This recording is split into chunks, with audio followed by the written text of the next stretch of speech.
Assalamualaikum warahmatullahi wabarakatuh. Selamat datang kembali di Bisikan Tengah Malam, tempat di mana kisah-kisah kelam, misteri, dan perjanjian gelap terkuak satu persatu. Di episode kali ini, sebuah cerita nyata dari pinggir jalur, Maut Pantura, Kabupaten Pati, Jawa Tengah, tentang semangkuk nasi gandul yang bukan sekadar makanan, tapi juga mangkok darah bagi para korban yang tak tahu apa-apa. Seorang wanita bernama Ibu Tini, pemilik warung sederhana yang terlilit kesepian dan kegagalan. Ketika harapan tak lagi berpihak, satu-satunya jalan yang ia tempuh adalah bersekutu dengan kegelapan. Demi satu tujuan, warung ramai. Tapi harga yang harus dibayar bukan main-main. 7 turunan tumbal, 7 nyawa tak bersalah. Dan tumbal terakhir justru datang dari darah dagingnya sendiri. Sebelum cerita ini kita mulai, jangan lupa klik tombol subscribe, nyalakan loncengnya, dan like video ini agar kamu tidak ketinggalan kisah-kisah horor paling mencekam dari seluruh pelosok Nusantara. Kalau kamu punya cerita seram di daerahmu, tulis di kolom komentar. Siapa tahu kisahmu akan kami bisikkan di tengah malam. Sekarang, duduklah yang tenang, matikan lampu, dan jangan biarkan suara kendaraan dari luar rumah mengalihkan fokusmu, karena siapa tahu, itu bukan suara biasa. Inilah pesugihan nasi gandul, tumbal di pinggir Pantura. Namanya Ibu Tini, perempuan berusia 45 tahun, lahir dan besar di pinggiran Pantura, daerah Pati, Jawa Tengah. Sejak muda, hidupnya memang keras. Ia tidak mengenyam pendidikan tinggi. Sehari-hari membantu ibunya jualan di pasar, sampai akhirnya menikah dengan seorang pria sederhana bernama Mas Darso, yang juga perantau dari Grobogan. Berdua, mereka membangun mimpi kecil. Sebuah warung nasi gandul khas Pati yang mereka buka tepat di pinggir jalan besar. Lokasinya strategis. Tepat di tepi jalur nasional yang sibuk, dilalui ribuan kendaraan setiap harinya. Tapi kenyataannya, warung itu sepi. Tak banyak yang melirik. Pembeli datang cuma segelintir. Kadang hanya 2 atau 3 orang, bahkan pernah seharian tak ada sama sekali. Padahal hanya beberapa meter di seberang jalan berdiri warung lain yang menyajikan menu serupa. Warung itu selalu ramai, penuh kendaraan besar yang parkir, dan pembelinya mengular. Ibu Tini mulai iri. Iri yang perlahan-lahan berubah jadi dendam dalam hati. Apa yang salah sama masakanku? Aku juga pakai daging segar, bumbunya racikan sendiri. Cara masaknya pun turun-temurun dari ibuku dulu. Tiap malam ia dan suaminya duduk berdua memandangi warung di seberang, sambil menunggu pembeli yang tak kunjung datang. Hujan turun, suara truk lewat, dan hanya lampu neon di atas gerobak mereka yang berkelip pelan. Uang makin menipis, utang makin menumpuk, warung hampir tutup, dan rumah tangga mereka pun mulai retak. Sampai suatu malam, datanglah seorang pria tua. Tubuhnya kurus kering, mengenakan caping tua dan jaket lusuh. Ia memesan 1 porsi nasi gandul, lalu duduk di sudut warung. Makanannya tak disentuh. Ia hanya menatap Ibu Tini dengan sorot mata tajam. "Warung ini sepi ya Mbak Yu?" Ibu Tini tersentak. "Iya Pak, mungkin belum rezekinya." Pria itu tersenyum samar. "Rezeki bisa dicari, tapi kalau ingin cepat, ada jalannya sendiri." Ia lalu mengeluarkan selembar kertas tua seperti petunjuk atau denah dan berkata pelan, "Kalau kamu dan suamimu benar-benar ingin warung ini ramai, datanglah ke tempat ini malam Jumat Kliwon. Tapi ingat, semua ada harganya." Tanpa menunggu jawaban, pria tua itu pergi begitu saja, meninggalkan kertas yang kini basah terkena embun malam. Awalnya Ibu Tini mengabaikannya, tapi malam-malam berikutnya, ia bermimpi aneh, melihat warungnya penuh orang, uang mengalir, daging mendidih di panci besar. Tapi di tengah warung, ada bayangan hitam dengan mata merah menatapnya, dan terdengar bisikan, "Hanya 1 nyawa setiap tahun sebagai syarat." 7 kali. Ibu Tini gelisah. Tapi Mas Darso, yang juga putus asa, justru mulai yakin. "Mungkin ini jalan kita, Tin. Aku capek hidup begini terus, gagal terus, nggak ada harapan." Akhirnya malam Jumat Kliwon itu, Mereka berdua diam-diam pergi ke hutan kecil di selatan Pati. Mengikuti petunjuk di kertas tua, mereka sampai di sebuah batu besar yang disebut orang-orang sebagai Batu Dowo, tempat orang zaman dulu menyepi dan bertapa.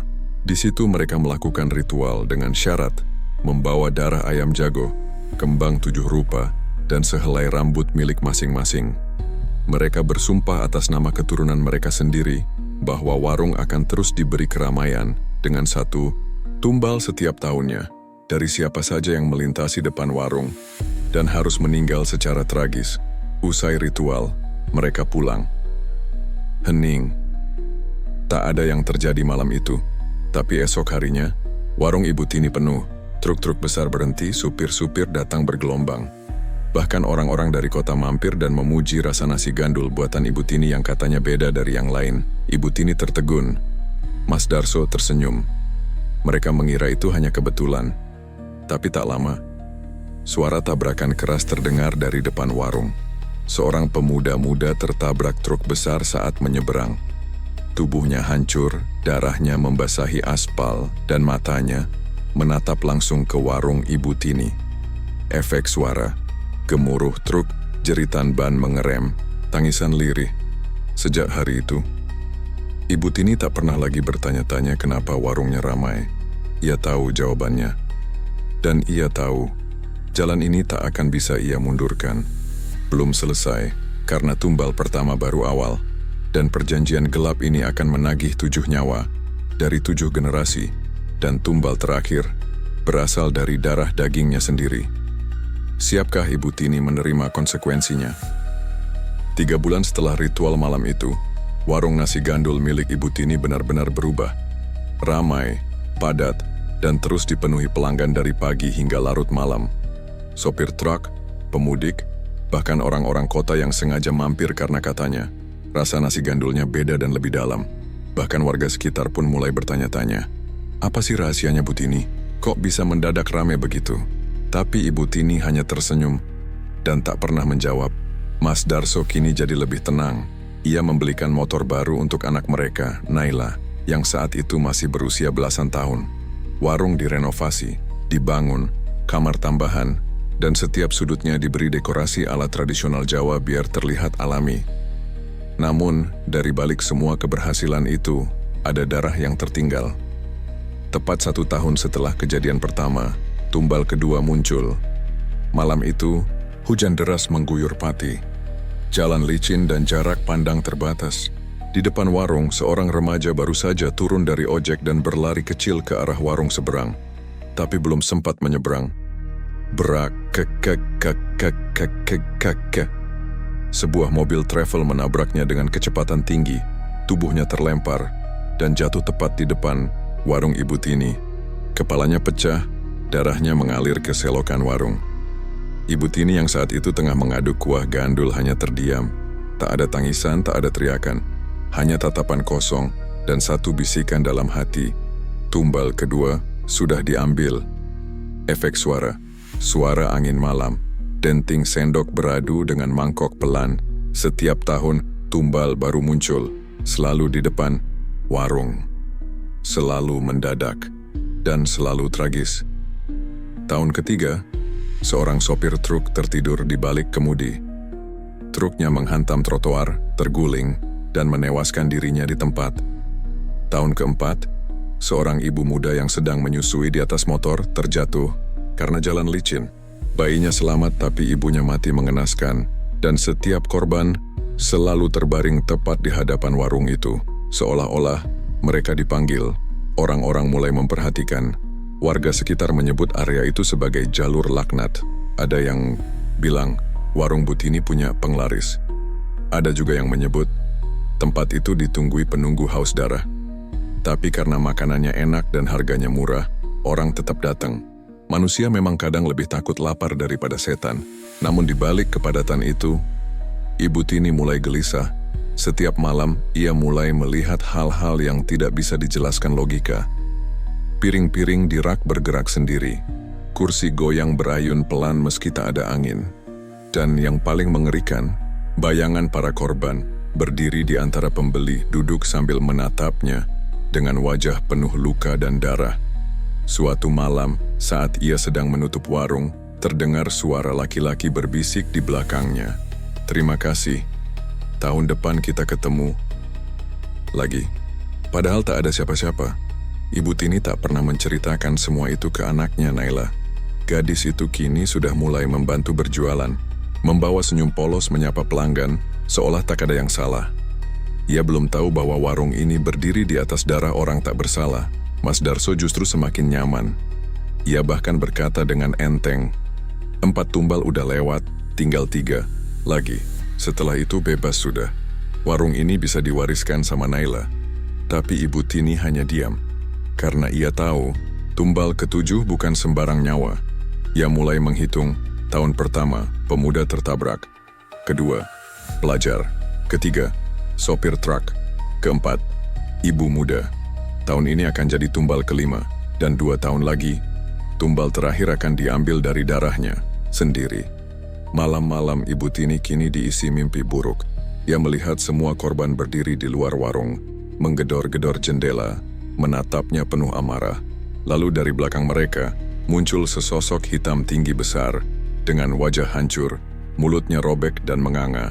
Makhluk itu menunjuk Naila, dan tertawa. Yang terakhir adalah dia, darahmu sendiri. Ibu Tini terbangun, tubuhnya basah oleh keringat. Tapi ketika ia menatap cermin di kamarnya, refleksinya tidak bergerak. Cerminnya menunjukkan Ibu Tini masih tidur, sementara dirinya sedang berdiri di luar tubuhnya. Itu bukan mimpi, itu peringatan, dan kini hanya tinggal waktu sebelum tumbal berikutnya diambil. Dan waktu terus berjalan. Bra-akak-akak, suara kecelakaan kembali terdengar. Ibu Tini berlari keluar dan di depan warung tergeletak tubuh kaku, dengan leher patah dan mata melotot ke arah warungnya. Tumbal ke-5. Air mata mulai jatuh dari mata Ibu Tini. Tapi ia tahu semua ini tak bisa dihentikan, karena saat kamu menandatangani perjanjian dengan kegelapan, tak ada jalan keluar kecuali darah dan kehancuran. Tahun ke-5 berlalu, tumbal ke-5 sudah diambil, dan sekarang tinggal 2 nyawa terakhir. 2 tahun terakhir, sebelum kutukan ini selesai, Ibu Tini makin hari makin muram. Pikirannya seperti dipenuhi kabut hitam. Warungnya tetap ramai, pelanggan tetap berdatangan. Tapi entah kenapa, semua itu tak lagi terasa nikmat. Setiap kali ia menatap wajah pelanggan, pikirannya dipenuhi pertanyaan, apakah kau akan jadi tumbal selanjutnya? Dan yang paling membuatnya tidak bisa tidur adalah kenyataan bahwa tumbal terakhir akan diambil dari keturunan sendiri, anak kandungnya. Naila, gadis itu kini sudah berusia 19 tahun, cantik, lincah, dan penuh semangat.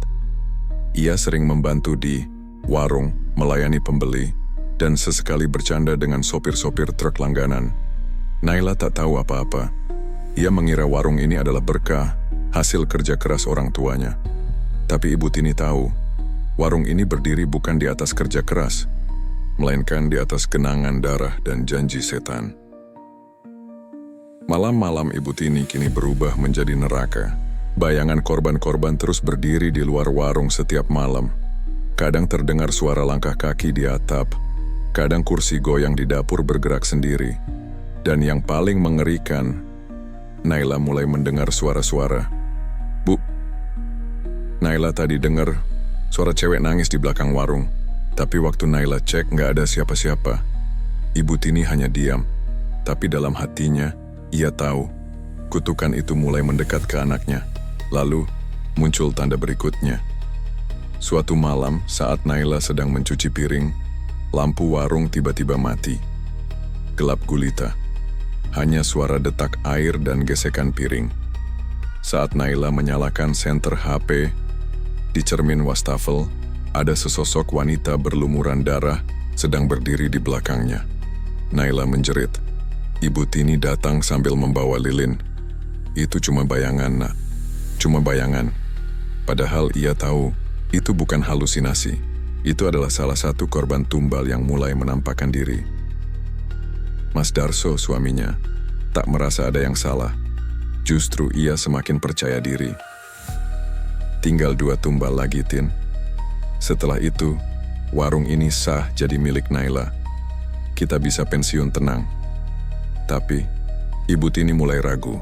Ia mulai mempertanyakan semuanya. Apakah benar harta ini sepadan dengan 7 nyawa manusia? Dan jika warung ini diwariskan ke anaknya, apakah kutukan itu akan berhenti?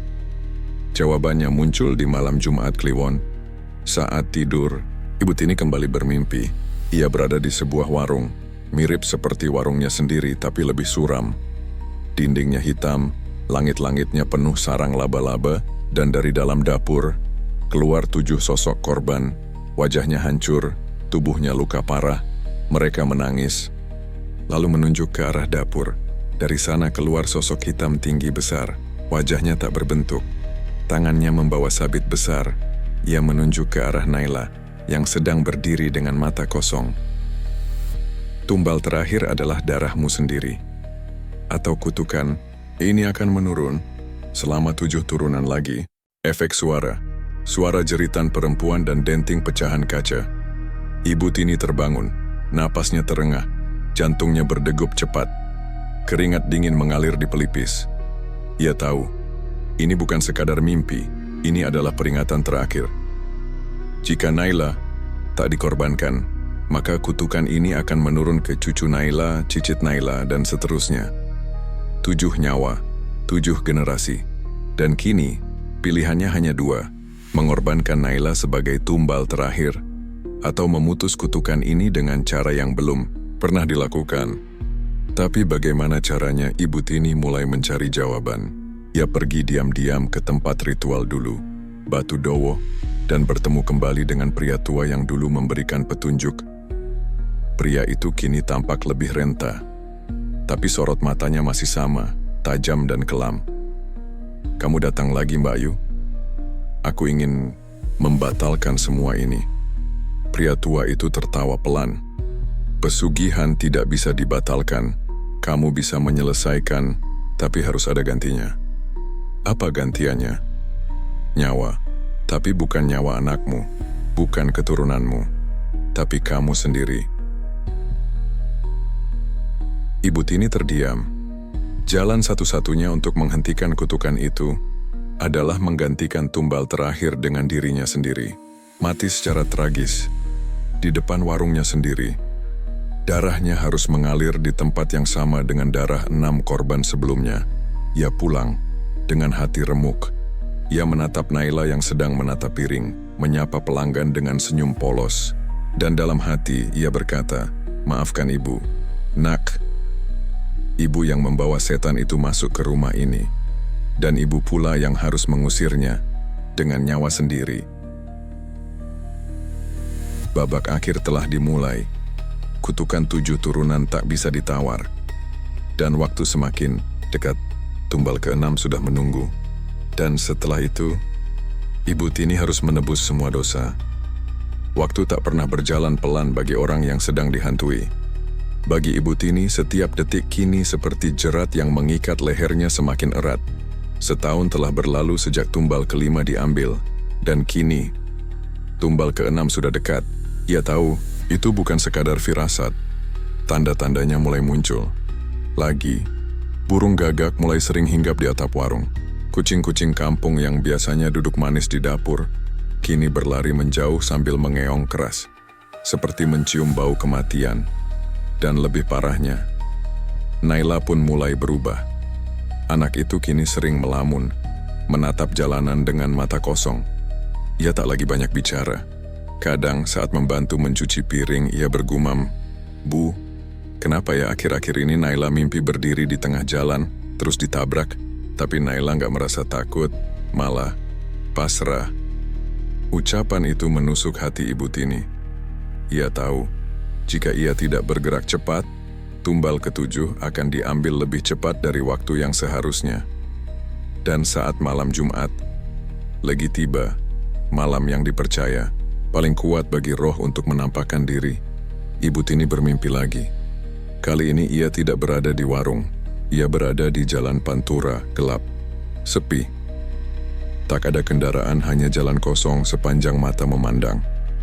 Tiba-tiba dari kejauhan, muncul bayangan seorang anak perempuan berjalan ke arah tengah jalan. Rambutnya panjang, tubuhnya lemah, dan langkahnya berat. Saat ia mendekat, itu Naila. Dan dari belakang terdengar suara klakson keras. Truu! Kendaraan besar melaju kencang menuju tubuh anak itu. Ibu Tini berlari, berteriak, "Naila, minggir nak!" Tapi gadis itu hanya menoleh dan tersenyum. "Sudah waktunya, Bu. Biar warung kita tetap ramai kan?" "Brake!" Ibu Tini terbangun sambil menjerit. Keringat membasahi seluruh tubuhnya. Dan di luar jendela, suara truk benar-benar lewat. Pagi harinya, ia sudah tidak tahan. Ia tak bisa membiarkan anaknya menjadi tumbal. Ia memutuskan untuk bicara dengan Mas Darso. Tapi suaminya itu justru menatapnya dingin. "Kalau kamu gak kuat, jangan ganggu prosesnya. Kita udah setuju dari awal, Tin. 7 tumbal, 1 tiap tahun. 3 tahun lagi selesai, udah banyak yang dikorbanin. Jangan setengah-setengah sekarang." Air mata Ibu Tini jatuh. Ia sadar, suaminya kini bukan hanya sekadar manusia biasa. Ia sudah terlalu dalam masuk ke perjanjian itu. Malamnya, saat warung mulai sepi, Ibu Tini menyendiri di dapur. Ia membawa mangkuk kuah nasi gandul dan menatapnya lama. Aroma gurih yang dulu membanggakan kini seperti bau amis darah. Setiap sendok mengingatkannya pada nyawa-nyawa yang terambil. Lalu, dari dapur belakang, ia mendengar suara samar, tumbal. "Keenam, datang malam ini. Jangan ganggu, atau giliranmu lebih dulu." Suara itu berasal dari kompor mati. Tak ada siapa-siapa di sana, tapi bau dupa dan amis daging mulai menyebar di ruangan itu. Dan tepat jam 11 malam saat warung nyaris tutup, seorang pengendara motor menepi untuk beli nasi. Ia tampak kelelahan, dengan mata merah dan napas tersengal. "Bu, nasi gandul 1. Ya, buat ganjel perut, mau lanjut ke Semarang." Ibu Tini melayaninya dengan tangan gemetar. Dan saat pria itu selesai makan dan pamit, baru melaju beberapa meter dari warung. Sebuah truk trailer dari arah berlawanan melaju kencang. Brak! Motor pria itu hancur, tubuhnya terpental, kepalanya terbentur, tiang telepon, darah mengucur deras dari pelipis. Ia tergeletak tepat di depan warung. Di tempat yang sama, seperti 5 korban sebelumnya, tumbal ke-6 telah diambil. Efek suara sirin ambulans di kejauhan, warga mulai berkerumun, bisik-bisik panik. Tapi malam itu tak seperti biasanya. Setelah kejadian itu, Ibu Tini merasa bayangan korban tak lagi hanya berdiri di luar warung. Mereka masuk ke dalam dapur, ke ruang makan, ke kamar tidur. Mereka tidak lagi sekadar menghantui. Mereka menuntut penyelesaian. Dan semakin dekat waktu berjalan ke tahun ke-7, semakin kuat kutukan itu mencekik. 1 malam sebelum ulang tahun Naila yang ke-20, yang juga bertepatan dengan tanggal awal pesugihan dilakukan 7 tahun lalu, Ibu Tini duduk sendiri di depan warung. Ia sudah menyiapkan semuanya. Surat wasiat, surat pengakuan, dan sebotol air berisi darah ayam hitam yang akan ia siramkan di tubuhnya sendiri sebelum menabrakkan diri ke truk sebagai tumbal terakhir. Ia tak ingin Naila menjadi korban, dan ia tahu, kalau ingin memutus perjanjian, maka perjanjian itu harus ditebus dengan darah pemiliknya sendiri. Darah Bu Tini. Dan malam itu, ia berdiri di pinggir jalan, mengenakan baju putih, wajah penuh air mata. Dari kejauhan, sebuah truk besar melaju, cepat. Ibu Tini melangkah pelan ke tengah jalan. "Maafkan Ibu Naila, ini cara satu-satunya." Namun, tiba-tiba suara perempuan berteriak keras dari belakang. "Wow, jangan!" Itu Naila. Ia berlari, menarik tubuh ibunya dari tengah jalan. Truk itu melintas, hanya beberapa detik dari tubuh mereka. Ibu Tini pingsan, dan malam itu, semua rencana gagal. Pagi harinya ketika sadar, Bu Tini mendapati tubuhnya mulai membusuk. Bukan karena luka, Tapi karena kutukan yang marah, ia gagal menuntaskan pengorbanan. Dan itu artinya, tumbal ketujuh akan tetap diambil. Dan kini, setan pesugihan itu tidak mau menunggu lagi. Hari itu adalah hari ulang tahun Naila yang ke-20. Warung tetap buka seperti biasa. Pelanggan datang silih berganti. Aroma nasi gandul menguar gurih seperti biasa. Tapi hanya satu hal yang tidak biasa, aura kematian menggantung di udara. Ibu, Tini duduk di pojokan warung. Tubuhnya lemah, matanya kosong. Sejak malam ia ditarik Naila dari tengah jalan, seluruh tubuhnya mulai merasakan hal yang tak bisa dijelaskan. Dingin seperti mayat, tapi detak jantungnya tetap berdetak. Itu bukan rasa sakit biasa. Itu adalah hukuman. Hukuman karena mengingkari janji. Perjanjian pesugihan yang ia lakukan bersama suaminya 7 tahun silam telah mencapai titik puncaknya. Dan kini, tumbal terakhir tak bisa ditawar lagi. Pukul 22.30 malam, langit di atas Pantura hitam pekat tanpa bintang. Jalanan lengang, hanya sesekali truk melintas. Mas Darso duduk di depan warung sambil merokok, wajahnya tampak tenang, bahkan terlalu tenang. Dan di dalam warung, Naila menyapu lantai, bersenandung kecil lagu lawas ibunya. Ia tampak bahagia. Tak sadar bahwa malam itu, jiwanya sedang dijadikan taruhan. Tepat pukul 23.00, Ibu Tini mulai mendengar bisikan. Dari dinding, dari piring-piring di rak, dari pintu kayu belakang yang bergoyang perlahan. Waktunya tiba. 7 darah untuk 7 tahun. Keturunan harus membayar. Tumbal terakhir adalah darah dagingmu sendiri. Ibu Tini menangis. Lututnya lemas, dan ia tahu ini adalah akhir. Tiba-tiba, lampu warung padam. Semua gelap. Hanya cahaya dari jalan Pantura yang remang-remang menyinari ruang depan. Dan dari luar, terdengar deru mesin. Sebuah truk tronton melaju cepat ke arah warung. Naila tanpa sadar melangkah keluar. Matanya kosong, langkahnya kaku, seperti orang yang sedang kesurupan. "Nak, jangan, jangan!" teriak Ibu Tini sambil berlari dari belakang. Mas Darso tidak bergerak.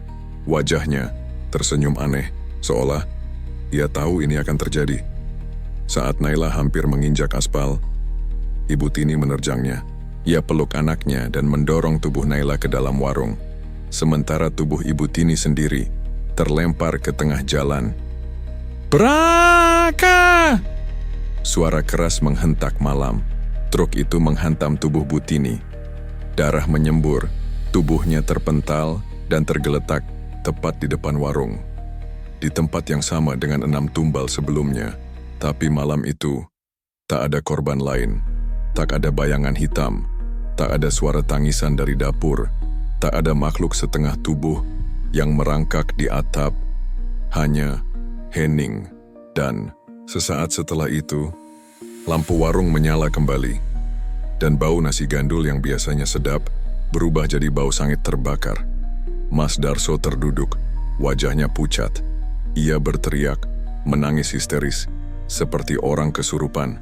Malam itu juga, ia kabur dari warung dan tak pernah kembali.